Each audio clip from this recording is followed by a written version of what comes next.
बड़का गांव में कार्यक्रम है। हम लोग का कार्यकर्ता मिलन समारोह सदस्यता अभियान है और साथ ही साथ वहाँ 3 ऐसे स्पॉट है जहाँ पर वहाँ के लोग कुछ मुद्दों के साथ धरना पर बैठे हैं। उस धरना को भी समर्थन देना है, उस धरने में भी जाना है। तो कुल मिलाकर आज का दिन बड़का गांव विधानसभा का कार्यक्रम है। तो जाने के क्रम में चूंकि हम लोग पलामू से आ रहे थे, रात्रि हो चुकी थी, तो हजारीबाग में ही स्टे किए और फिर यहाँ से बड़का गांव के लिए निकलेंगे। देखिए, विधानसभा के अंदर संबंध ठीक है और मतलब बातचीत होती है, ऐसा नहीं है, मुद्दों पे बातचीत होती है। और सही बात है, राजनीति में कोई अस्थायी दोस्त या दुश्मन नहीं होता है, बस विचारधारा का फर्क होता है। अभी दुश्मन है या दोस्त? नहीं, अभी हम लोग न्यूट्रल है। विचारधारा की लड़ाई तो सदैव रहेगी, अभी न्यूट्रल है। अभी न्यूट्रल हो गया।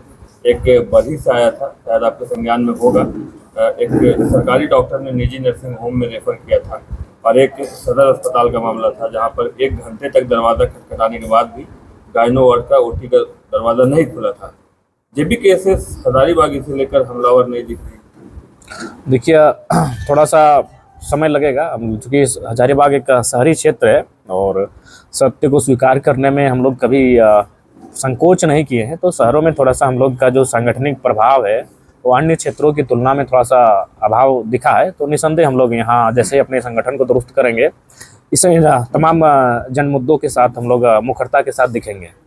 1932 के मुद्दे पर आप मौन हो गए या गौन? नहीं, मौन भी नहीं है और ना ही गौन है। कुणाल जी, आपको जानकारी होगी विधानसभा बजट सत्र का जो अंतिम दिन है, जिसे हम लोग गैर सरकारी संकल्प का दिन कहते हैं, वो दिन ऐसा होता है कि जिसमें जब तक उसमें सभी विधायक अपना कोई ना कोई संकल्प डालते हैं और उस पर बहस होता है। चाहे उसके लिए अगर रात भर चलेगा विधानसभा तो रात भर चलती है। तो उस दिन मेरा बहस ही था 1932 के खतियान पर और सरकार का उत्तर था प्रक्रियाधीन। तो आपको भी जानकारी है कि भाई वो सरकार की चीज़ें हैं, जो मेजोरिटी के साथ सत्ता में बैठे हैं उनको करना है। बाकी हम आवाज़ सड़कों पे उठाते थे, सदन में भी हम उठा रहे हैं। ये सवाल इसलिए था ना कि अभी आप डिफेंसिव हो गए हैं, पहले जब वो विधायक नहीं थे तो हर जगह 1932 को बहुत प्रखरता से और कट टू कट बात करते थे। नहीं, अभी भी है तो थोड़ा बड़ा डिफेंसिव मोड में। नहीं, डिफेंसिव बिल्कुल भी नहीं है। अभी भी हम स्थानीय नीति 1932 खतियान ऑब्लिक तमाम जो झारखंड की नीतियां हैं उनके समर्थक हैं और सदन में भी हम मजबूती के साथ उन बातों को रख भी रहे हैं। और एक बात, जब विधायक बने तो एक बड़ा वायरल हुआ था जब आप बोले थे कि पटक के मारेंगे, नाजिर को बोले थे। क्या विधायक को ऐसी भाषा बोलनी चाहिए या फिर जरूरत पड़ती है? देखिए, जरूरत पड़ती है, सही बात है। अगर आप एक संवैधानिक पद में हैं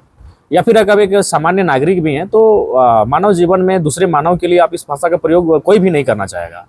हम भी उन भाषाओं का प्रयोग नहीं करना चाहेंगे। लेकिन चूँकि पूरी दुनिया ने ये देखा, चूँकि विधायक का बोली था कि पटक के मारेंगे, सबने देखा, लेकिन उसकी उस बोली के पीछे का कारण ये था कि उस व्यक्ति ने गरीब आदमी से 10,000 रुपये घूस लिया था।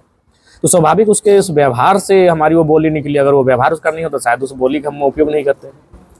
सारी जिस तरीके से पूरे हॉस्पिटल देख रहे हैं वो हमको लगता है कि सिर्फ चूँकि मंत्री पद मिला है तो उस मंत्री पद के नाते झारखंड भ्रमण हो जाता है, थोड़ा सा तामझाम हो जाता है और थोड़ा सा मीडिया में बने रहते हैं। बाकी स्थिति क्या है इस छुपा नहीं। आज राज्य में सबसे ज़्यादा अगर व्यवस्था ठीक नहीं है किसी चीज़ की तो स्वास्थ्य व्यवस्था है, बिल्कुल बेकार स्थिति में है।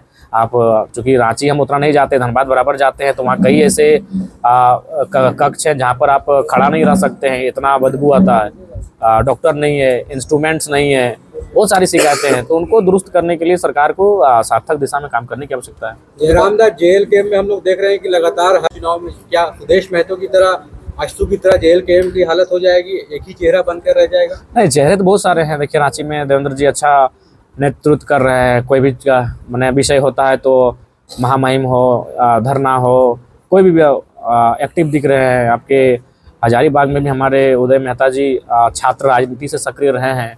बीच में थोड़ा सा पारिवारिक बंधन में बंधे थे, थोड़ा सा व्यस्तता हुई थी, लेकिन अब फिर से वो दिखेंगे, ज्वलंत मुद्दों के साथ दिखेंगे, छात्रों के साथ दिखेंगे। किसी एक भाषा में, जैसे उड़ीसा में उड़िया लैंग्वेज, पश्चिम बंगाल में बांग्ला लैंग्वेज से उस पूरे स्टेट को डिफाइन कर देते हैं, वो झारखंड में संभव नहीं है। झारखंड में विविधता है और मैंने उस समय भी भाषा आंदोलन के समय ही कहा था कि जिलावार जो भाषाएं हैं उसके लिए जब भाषाविद का गठन करे सरकार और उनको एक सर्वे का समय निर्धारित करे और तत्पश्चात वो अगर जिला नहीं तो कम से कम प्रखंड में भी चला जाए। अगर जिला में भी उनको टफ लग रहा है, जिला भी बड़ा होता है, तो प्रखंड में जाकर और भाषा को इंक्लूड करते हुए जो नियुक्तियाँ होंगी उन पर लेने का काम करें। आदिवासियों के लिए कहीं ना कहीं अभी दोनों साइड से बीजेपी हो चाहे कांग्रेस हो, जेएमएम हो, मुखरता से सामने आ रहा है। भाजपा कहीं ना कहीं पेशा कानून के साथ है और झारखंड मुक्ति मोर्चा और कांग्रेस सरना धर्म कोड की मांग कर रहा है। आप इसमें से किस साइड में या कुछ और चाह रहे हैं?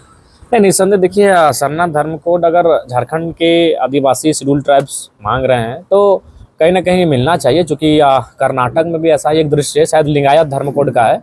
वो केवल कर्नाटक के ही हिस्सों में वो उस धर्म को मानने वाले लोग रहते हैं, लेकिन उसको धर्म कोड का मान्यता मिला है भारत के संविधान अकॉर्डिंग। तो आबादी बहुत ज़्यादा है, हमें लगता है करोड़ों से पार है, और इस राज्य की एक बहुत बड़ी आबादी है। तो हमारे हिसाब से अगर उस कोड की मांग की जा रही तो मिलना चाहिए, और वो वाजिब भी है। चूँकि नगर निगम का चुनाव एक बहुत महत्वपूर्ण रखता है, नगर का विकास नगर निगम के चुनाव से तय होता है। तो जब तक आप विकास की भागीदारी में नहीं रहेंगे, लोग आपको राजनीतिक सक्रियता में नहीं देखेंगे, तो आपके ऊपर ढलेंगे नहीं। तो लिहाजा हमें अगर नगर में कुछ करना है तो नगर में अपने नेता चाहिए, तो उसके लिए नगर निगम का चुनाव महत्वपूर्ण है। एक इम्पोर्टेंट, उनका भविष्य अभी भी अधर में है, तो क्या जयराम महतो जैसे हर मुद्दे के लिए खड़े होते हैं, होमगार्ड के जवानों के लिए जिनकी नियुक्ति अटकी हुई है उसके लिए खड़े होने वाले हैं? जी निसंदेह होंगे, चूँकि ऐसा ही मामला आपका धनबाद में भी हुआ। 2018-19 की बहाली है, आज 25 में हम प्रवेश कर चुके हैं, लेकिन अभी तक उनकी बहाली उनकी भी क्लियर नहीं हो पाई, जबकि उनका बैंक अकाउंट तक खोल लिया गया है। तो बैंक अकाउंट तभी खोला जाता है जब सरकार ये मान लेती है उनको कर्मचारी हैं। तो निसंदेह होमगार्ड हजारीबाग और धनबाद संवेदनशील मामला है, और चूँकि वो युवा अभी 30-29 की उम्र में आ चुके हैं, जो कभी 24-25 थे, 22-23 थे, वो 28 में आ चुके हैं।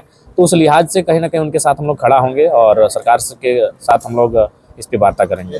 मकान मालिकों को समझना चाहिए कि आज उनका जो चल रहा है वो स्टूडेंट की बदौलत ही चल रहा है। खासकर हजारीबाग में जो लॉज हो, माने किराए के मकान हो, उनमें स्टूडेंट की महती भूमिका है, और उनको ये भी समझना चाहिए कि जो स्टूडेंट के झारखंड के किसी भी कोने से यहाँ पढ़ने आते हैं वो मिडिल क्लास फैमिली से आते हैं। स्वाभाविक है, वो कई महीने ऐसा भी होता है जब उनका परिवार आर्थिक हालात ठीक नहीं हो पाते हैं, तो इसलिए उनको मानवता का ख्याल रखना चाहिए। स्टूडेंट हैं, दुनिया बदल सकती है, लेकिन स्टूडेंट नहीं बदलेंगे। अगर उन्होंने आपका नून खाया है तो गुण रखेंगे। तो इसलिए ऐसे मकान मालिकों को हम यही कहना चाहेंगे कि मानवता का ख्याल रखें। आप भी कभी उस अवस्था में थे जहाँ से संघर्ष करके यहाँ तक आए हैं, तो युवा पढ़ने जो आए हैं वो संघर्ष के दौर से गुजर रहे हैं, संघर्ष में उनको साथ देना चाहिए। नाइजर में कुछ देखिए, अभी वह सुरक्षित है, लेकिन अभी भी आतंकियों के कब्जे में ही है, जो लेटेस्ट इन्फॉर्मेशन हमारे पास है। और देखिए, आप भी जानते हैं, ये एक विधायक होने के नाते ये विधायक का प्रयास भी काफ़ी नहीं हो पाता है। ये सरकार और खासकर केंद्र सरकार का विषय है, चूँकि आउट कंट्री का टेररिस्ट का मामला है। अगर ये राज्य के अंदर उग्रवादियों का मामला होता तो चलिए एक विधायक भी पहल कर लेता, लेकिन ये चूँकि आउट स्टेट में, आउट कंट्री में टेररिस्ट का मामला है, तो इसमें केंद्र सरकार का भूमिका होना चाहिए। और हम लोग तो लगातार वार्ता कर रहे हैं, एमएससी से बातचीत हो रही है, मंत्रालय से बातचीत हो रही है, और फिलहाल ये जानकारी सिर्फ मिली है कि वो उनके साथ साथ एक चाइनीज और एक यूरोपियन को भी अपने गिरफ्त में रखे हैं। वो शायद फ्यूचर में नाइजर की गवर्नमेंट से कोई बड़ा डिमांड करेंगे। बातें करते रहते हैं, कैसे काम बढ़ेगा? देखिए, छात्रों को चरणबद्ध तरीके से अपना कार्यक्रम करना चाहिए, उस कार्यक्रमों में हम लोग का समर्थन रहेगा। अभी मानसून सत्र चालू होने वाला है विधानसभा में कुछ दिनों में, सबसे बड़ा और सबसे प्रखर मुद्दा सरकार वो बिल लेके आए या कुछ करने की तैयारी हो? देखिए, अभी तो हम जैसा देख पा रहे हैं, अभी विस्थापन नीति एक बहुत बड़ा मुद्दा रहेगा। आज धीरे धीरे शहर बढ़ रहा है, धीरे धीरे औद्योगिक क्षेत्र बढ़ रहे हैं, और सड़कों का भी मायाजाल चारों तरफ फैल रहा है।